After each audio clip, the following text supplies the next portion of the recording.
Your dog begins to lose you before the door ever closes. Not when the lock turns. Not when your footsteps disappear. Not when the house becomes silent. Earlier.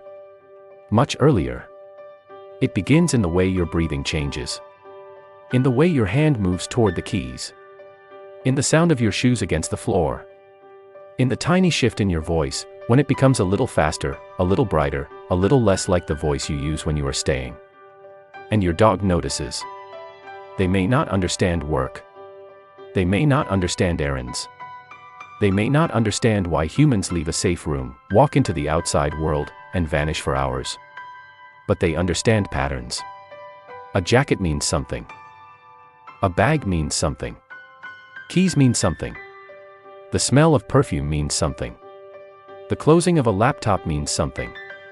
The way you glance at the clock, the way your shoulders rise, the way your energy becomes slightly rushed. All of it means something. To your dog, these are not random details. They are warnings. And that is why your dog may follow you from room to room.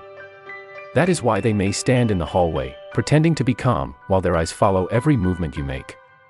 That is why they may lick their lips when there is no food nearby. Why they yawn when they are not tired. Why their ears drift backward. Why their body becomes still, as if stillness itself could stop you from leaving. According to the RSPCA, stress in dogs can appear through subtle body language. Lip licking. Yawning. Turning away. Pinned ears. A tense posture. Whale eye. Or repeated pacing. Most owners miss these signs because they are quiet. But quiet does not mean nothing is happening. Your dog is not being dramatic. Your dog is not being difficult. Your dog is reading the weather inside the person they love most. And sometimes, before you even say goodbye, their nervous system has already whispered. Something is changing. My person is leaving. Am I safe? That question is ancient. It comes from a part of the dog that still remembers the pack. The den. The need to stay close to the ones who mean safety. So when your dog watches you before you leave, they are not just watching a human walk around a room. They are watching their world begin to move away from them. And the way you behave in those final moments can either make that world feel steady, or make it feel like it is falling apart. Here is the painful part. Many loving owners accidentally make leaving harder, because they love their dog so much. They kneel down. They hug too tightly. They stroke the dog's face again and again. They say, "I'll miss you." They use a soft, sad voice. They turn back at the door. Then they turn back again. And to a human heart, this feels kind. It feels responsible. It feels like saying, "I love you, please don't be sad." But your dog does not process goodbye the way you do. Your dog does not hear a full explanation. They do not hear, "I am going to work, I will be back at 5, everything is fine." They hear tone. They read tension. They feel your guilt. And if your body behaves as if this moment is a tragedy, your dog may begin to believe it is one. This is where many separation problems quietly begin. Not because the dog is spoiled. Not because the dog wants control. And not because the dog is trying to dominate you. That old dominant story has harmed dogs for too long.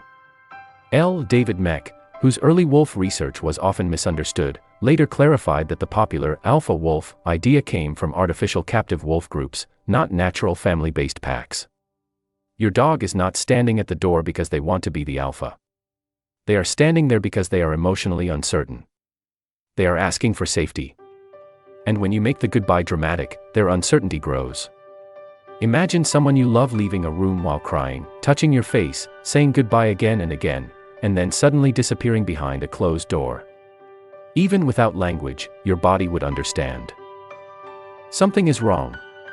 That is what can happen to your dog. A long goodbye does not always comfort them. Sometimes, it teaches them that departure is a dangerous emotional event. So the first shift is not about training your dog.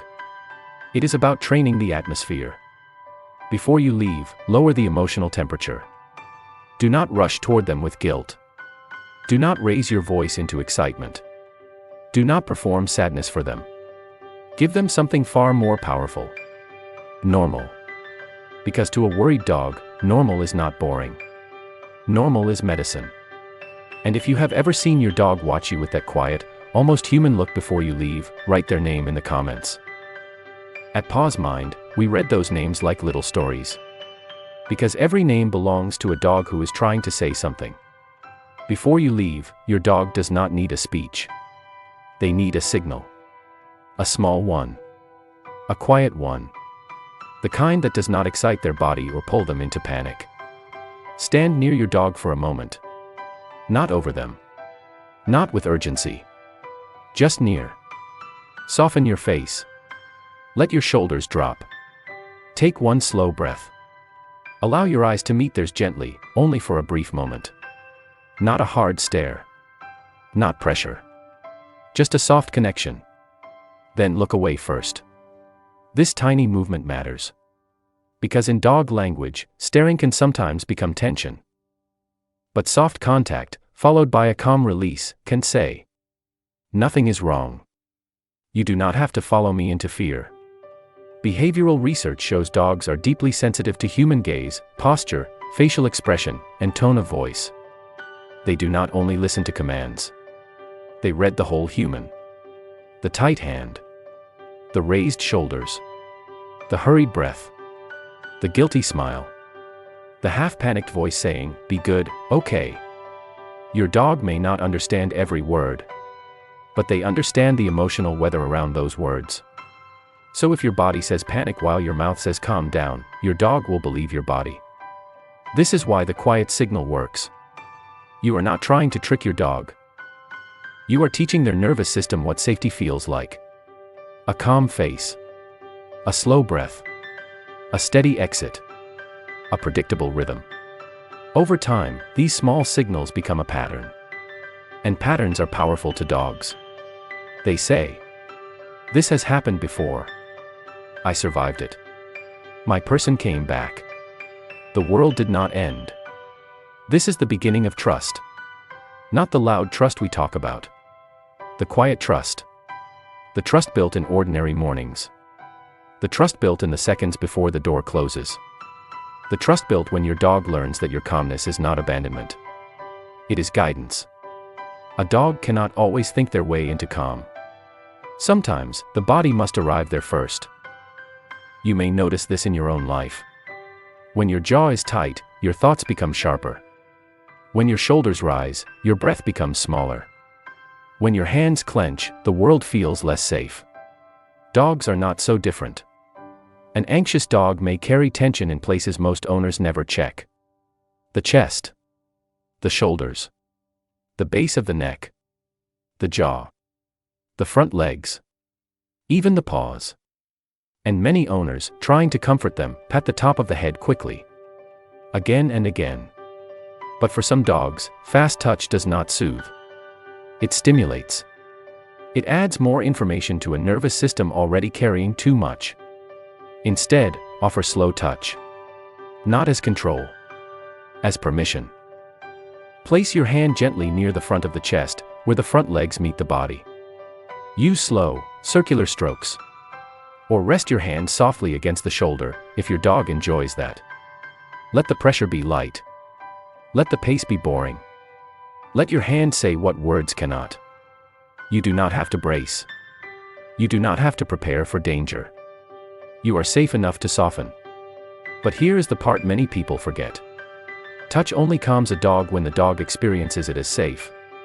According to force-free, reward-based principles supported by APDT, a dog's body language should guide our interaction.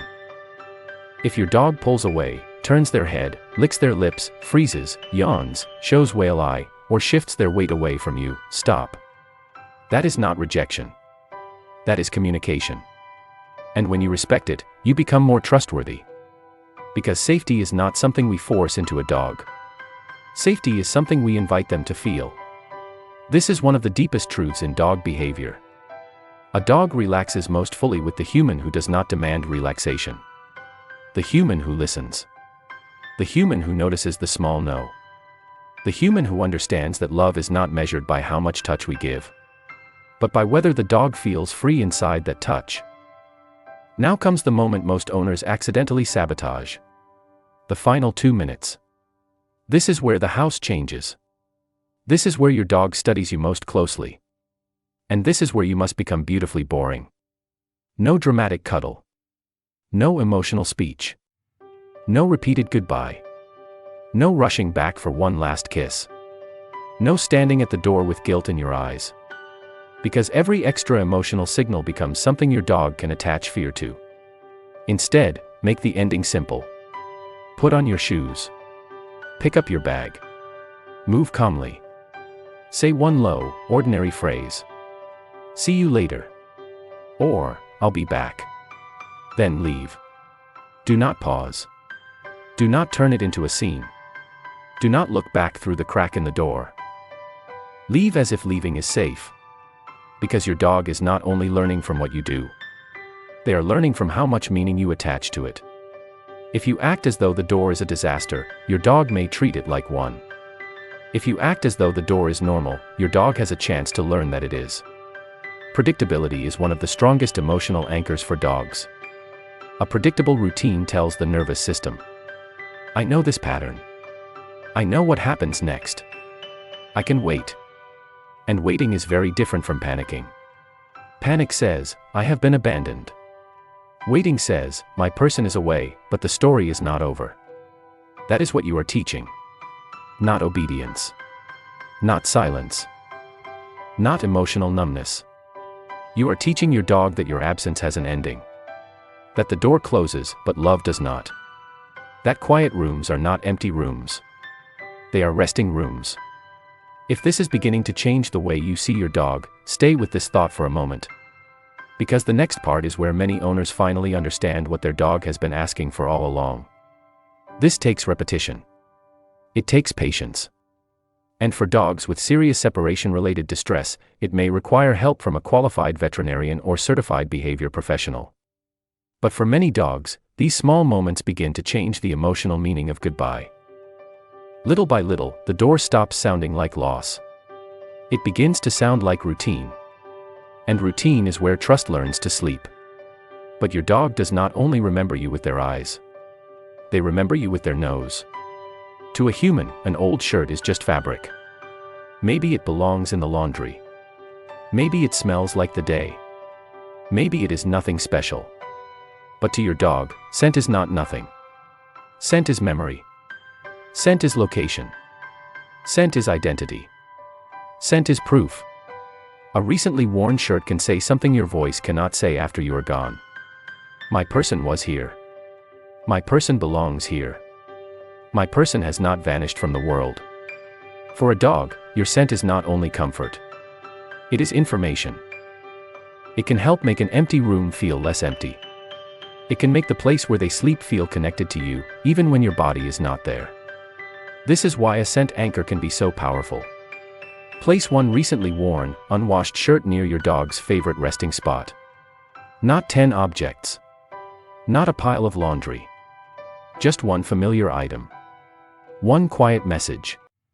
One piece of you left in the room. If your dog is a rescue, newly adopted, sensitive, or still learning that this home is truly home, this small signal can matter deeply. But be careful. If your dog chews or swallows fabric, do not leave clothing unsupervised. Safety always comes first. The goal is not to create dependence. The goal is to create continuity. Because when you leave, your dog's mind may ask, where did my person go? Why did the safe body disappear?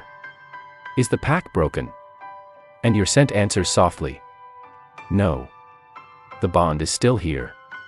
The home still holds them. The story is not finished. This is the part that can break your heart when you really understand it.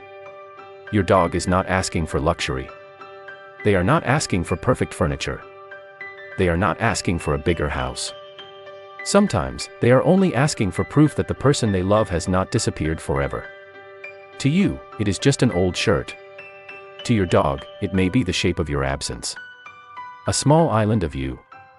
A familiar trace in the quiet. A promise made without words. My person leaves. My person returns. And until then, I can rest beside what still smells like love. If that image touched you, comment the word "safe" below, or simply write your dog's name. That is the quiet signal of the Paws Mind family. A reminder that every anxious dog is not asking to be controlled. They are asking to be understood. There is one more signal your dog receives after you leave. The sound of the room. Many owners try to help by leaving the television on, or a random radio station, or a video playing in the background. And the intention is loving. They do not want the dog to feel alone. But unpredictable sound can become a hidden trigger. A sudden commercial. A loud laugh track. A siren in a movie. A barking dog on screen. A sharp volume change. A voice that suddenly shouts. To a dog already alone, those sounds can create a startle response. And when no trusted human is there to help them settle, the body may stay in alarm longer than it would if you were home. So the question is not, should there be sound? The better question is, what kind of sound makes the room feel predictable? For many dogs, steady low-intensity audio may help. Soft classical music. Gentle nature sounds. Rain. Low white noise. A carefully chosen dog calming playlist. Something smooth. Something stable. Something without sudden emotional spikes. Turn it on a few minutes before you leave, so it becomes part of the calm routine, not a surprise after the door closes. Keep the volume low. Think conversation level or softer. The sound should not fill the room like a command. It should soften the room like a blanket. You cannot control every noise outside. You cannot stop every car, every hallway footstep, every neighbor's door, every distant bark. But you can make the inside of your home feel less unpredictable. And for a worried dog, predictability is a form of kindness. It says, the world is not attacking. The room is steady. Nothing here is asking me to panic. This is not magic. It will not solve every case of separation anxiety. But it can become one more layer in the emotional safety net you are building. Calm presence. Respectful touch. A boring exit. A familiar scent. A steady sound. None of these are dramatic. But dogs do not need drama. They need signals their nervous system can believe. So the next time you prepare to leave, remember this. Your dog is not only watching the door. They are watching you. They are reading your breath, your shoulders, your pace, your goodbye, your silence. They are asking a question they cannot put into words. Will I be safe when you disappear? And everything you do in those final moments becomes part of the answer. A soft face says safety. A slow breath says safety. A calm exit says safety. A familiar scent says safety. A steady sound says safety. Not all at once. Not perfectly. But slowly. Repeatedly. Morning after morning. Door after door. Return after return. This is how trust is built. Not in the big moments only, but in the quiet rituals no one else sees. The way you stop turning goodbye into heartbreak. The way you respect the body language they offer. The way you leave without making the room feel abandoned. The way you come back, again and again, until your dog begins to believe the oldest promise in your relationship. My person leaves. My person returns. And I am safe in the waiting. If your dog struggles when you leave, do not see them as bad. See them as overwhelmed. See the barking, the pacing, the chewing, the howling, not as revenge, but as a nervous system searching for you in the only ways it knows. And if their distress is intense, if they injure themselves, destroy doors, panic for long periods, or cannot settle at all, please speak with a veterinarian or a qualified behavior professional. That is not failure. That is love becoming responsible. But if your dog is only beginning to worry, or if mornings feel heavy, start small. One calm breath. One boring goodbye. One soft place to rest. One familiar scent. One steady sound. Because to you, leaving may be ordinary. But to your dog, your calmness may become the bridge between fear and trust. And one day, when the door closes, they may no longer hear abandonment. They may hear the promise you have practiced over and over. My person leaves. My person returns. And love does not disappear when the room goes quiet. If Paws Mind helped you see your dog a little differently today, stay close to this channel. Here, we do not call dogs bad for speaking in the only language they have. We learn to listen. And before you go, tell me one thing. When you are about to leave, what does your dog do first? Do they follow you? Watch the keys. Stand by the door. Or go quiet in a way that suddenly makes sense now. Write their name below. Because sometimes, the first step to helping a dog feel safe is finally noticing how they have been asking.